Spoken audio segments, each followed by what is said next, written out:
Hai, assalamualaikum warahmatullahi wabarakatuh. Ketemu lagi nih sama Nona Heni. Kali ini saya ingin membahas tentang kisi-kisi PPG dalam jabatan tahun 2022, materi yang terkini dalam pembelajaran abad 21 tentang TPACK atau TPEC. TPEC kepanjangan dari Technological Pedagogical Content Knowledge. Nah, materi kali ini saya juga akan memberikan soal ya teman-teman. Kita langsung aja.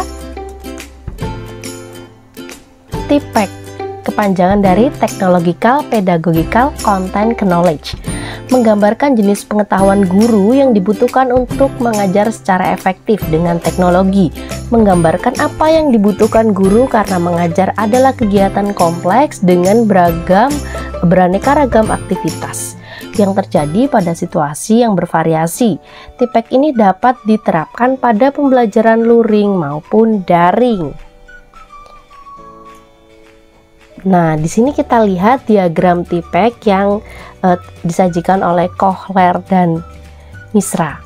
Di sini bisa kita lihat TPEC itu terdiri dari beberapa dimensi. Yang pertama, technological knowledge atau disingkat dengan TK, content knowledge atau CK, pedagogical knowledge atau PK.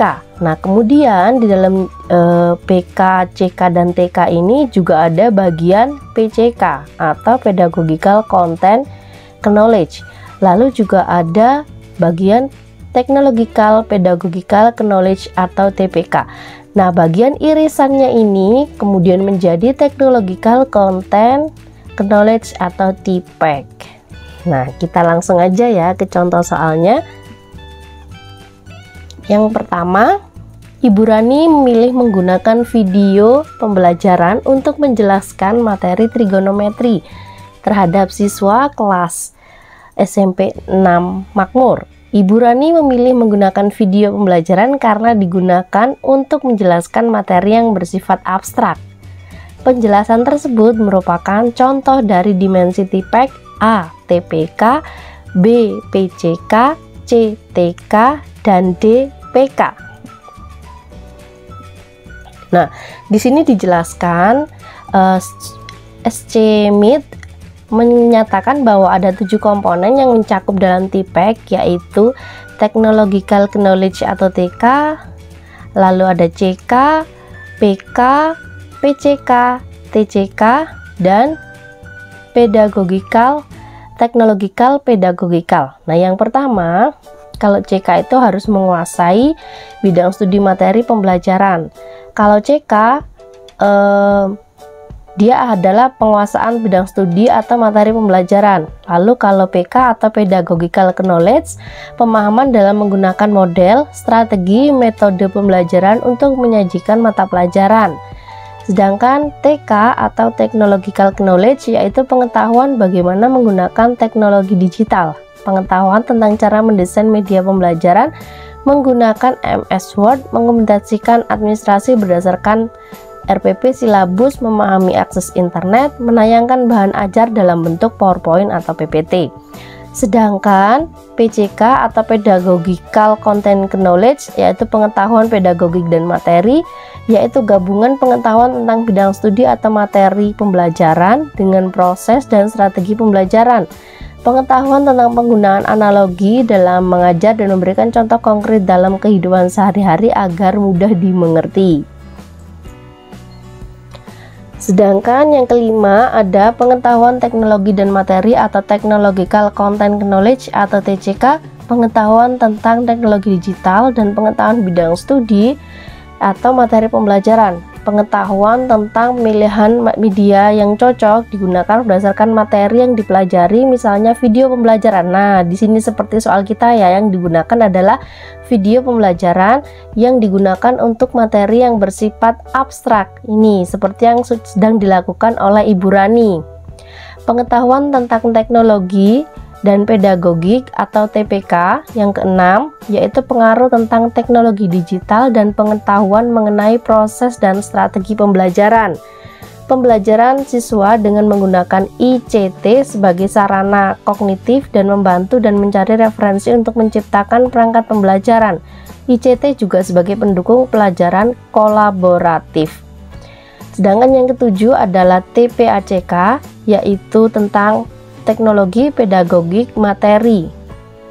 Pengetahuan tentang penggunaan teknologi untuk mengajar merepresentasikan memfasilitasi penciptaan pengetahuan dari konten subjek tertentu, pengetahuan tentang penggunaan media pembelajaran, dan memfasilitasi guru dalam mengajar suatu materi. Maka dari itu, soal nomor 1 di sini jawabannya adalah yang C, tentang TCK, karena di sini sudah ada kata kuncinya menggunakan video pembelajaran dan bersifat abstrak. Soal nomor 2, sifat kompleks dan tidak terstruktur dalam mengajar dengan teknologi mengarah pada gagasan guru sebagai desainer yang terus-menerus terlibat dalam proses aktif, berulang, dan umpan balik yang didorong oleh masalah dari temuan dan pemecahan masalah secara kreatif. Hal tersebut memiliki implikasi yang sangat penting dalam menginformasi guru pendidik sesuai dengan konsep A. Learning by doing, B. Learning by design, C. Learning by teknologi, dan D. Learning by content. Nah, jawabannya di sini langsung ya. Jawabannya adalah yang B, Learning by design, karena kata kuncinya adalah guru sebagai desainer.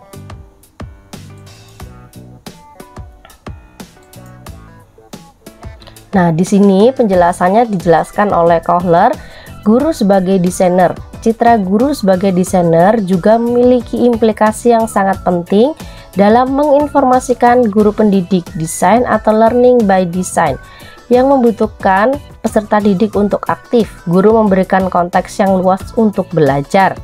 Setiap konteks mengajar sangat unik dan bervariasi antara teknologi, pedagogik, dan konten, sehingga guru harus dihadapkan untuk dapat mengambil keputusan yang sesuai dengan perkembangan teknologi, pedagogik, pokok bahasan, dan konteks kelas. Keragaman tanggapan menyiratkan pada seorang guru harus menjadi agen aktif dan menjadi perancang kurikulum sendiri. Sifat kompleks dan tidak terstruktur dalam mengajar dengan teknologi mengarah pada gagasan guru sebagai desainer yang terus-menerus terlibat dalam proses aktif, berulang, dan umpan balik yang didorong oleh masalah temuan dan pemecahan masalah secara kreatif. Soal nomor 3, Pak Kusyanto akan mengajarkan materi hidrostatis pada siswa SMA Mungkur. Siswa SMA Mungkur mengalami kesulitan dalam memahami materi hidrostatis yang diajarkan Pak Kusyanto dengan metode ceramah. Apakah dimensi TIPEK dalam pendidikan sains yang sesuai dengan masalah di atas? Yang A. TPK, B. PCK, C. TCK, dan D. TPACK. Nah, TPACK dalam pendidikan sains itu hanya ada 3. Yang pertama, Pedagogical Content Knowledge atau PCK. Yang kedua, Technological Content Knowledge atau TCK. Yang ketiga adalah Pedagogical Content Knowledge atau PCK. Nah, untuk PCK di sini lingkupnya adalah pengetahuan saintifik, kurikulum sains, transformasi pengetahuan saintifik, kesulitan belajar tentang ilmu tertentu, strategi pembelajaran, pedagogik umum, dan konteks pendidikan. Lalu TCK, sumber daya perangkat tersedia untuk mata pelajaran sains, keterampilan operasional dengan teknik yang terkait dengan pengetahuan ilmiah tertentu, transformasi dan pengetahuan ilmiah, transformasi dari proses ilmiah. Sedangkan PCK meliputi strategi pembelajaran berbasis ICT, membina penyelidikan ilmiah dengan ICT, mendukung keterampilan informasi, scaffolding peserta didik, dan penanganan kesulitan teknis. Nah, kita kembali lagi, tadi soalnya yang ditanyakan adalah ini mengalami kesulitan mengajarkan dengan menggunakan metode ceramah pada sains. Nah, maka dari itu jawabannya di sini adalah yang B, tentang PCK. Nah, karena di sini sudah dijelaskan kalau PCK itu tentang kurikulum sains dan siswa mengalami kesulitan belajar tentang bidang ilmu tertentu dan harus mencari permasalahan dari strategi pembelajaran itu dan merupakan bagian dari pedagogik umum dan konteks pendidikan. Jadi jawabannya adalah PCK yang B. Nah, soal nomor 4. Pada proses evaluasi pembelajaran secara daring, misalnya di mana guru tidak mungkin melaksanakan penilaian secara langsung, penggunaan media yang paling tepat untuk memberikan asesmen secara daring kepada siswa melalui dimensi Technological Pedagogic Knowledge atau TPK, yaitu berupa A. Video pembelajaran, B. Menggunakan Microsoft Word, C. Menggunakan file PDF, atau D. Menggunakan Google Form.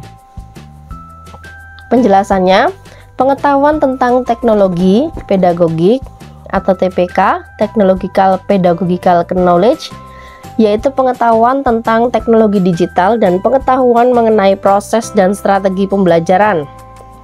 Pembelajaran siswa dengan menggunakan ICT sebagai sarana kognitif dan membantu mencari referensi untuk menciptakan perangkat pembelajaran ICT, juga sebagai pendukung pembelajaran kolaboratif. Nah, maka dari itu aplikasi yang paling cocok untuk digunakan guru di sini adalah menggunakan Google Form. Jawabannya yang D. Nah, untuk soal bonusnya di sini saya minta teman-teman guru untuk menjawab di kolom komentar ya. Soalnya adalah pembelajaran di masa pandemi pada SMP 80 Laksana dirasa terjadi penurunan sikap. Hasil pembelajaran dimulai dari siswa cenderung menjadi kurang disiplin, materi yang kurang dikuasai oleh siswa karena hanya menggunakan komunikasi satu arah, jam belajar yang tidak terkontrol, pembelajaran yang membosankan karena setiap hari anak-anak hanya membaca, mencatat tanpa bisa bertegur sapa dengan guru dan teman. Hal tersebut menjadi salah satu alasan TIPEK diterapkan dalam pembelajaran abad 21. Menurut Anda, apakah yang menjadikan TIPEK sesuai dengan pembelajaran abad 21? A. Karena pendekatan yang dikembangkan dari pendekatan pedagogik content knowledge atau PCK yang pertama kali dikenalkan oleh Schulman. B. Karena dapat melatih kemampuan merancang pembelajaran dengan menerapkan prinsip pemadukan pengetahuan materi ajar, pedagogik, serta teknologi informasi dan komunikasi atau TIK. C. Karena guru-guru perlu mengintegrasikan teknologi ke dalam pendekatan PCK, TKP sehingga menjadi TPACK. Yang D. Karena pendekatan TPACK memadukan aspek pengetahuan atau knowledge, cara membelajarkan pedagogik, penguasaan materi pembelajaran sesuai bidang atau konten, dan TIK atau teknologi. Nah, jawabannya ini jangan lupa teman-teman tuliskan di kolom komentar ya. Sekian video dari saya, semoga materi tentang TIPEK pada pembelajaran abad 21 bisa membantu teman-teman dalam mempersiapkan pretest PPG dalam jabatan tahun 2022. Saya doakan semoga teman-teman semua lulus di PPG UPPPG tahun 2022. Sampai jumpa di video selanjutnya.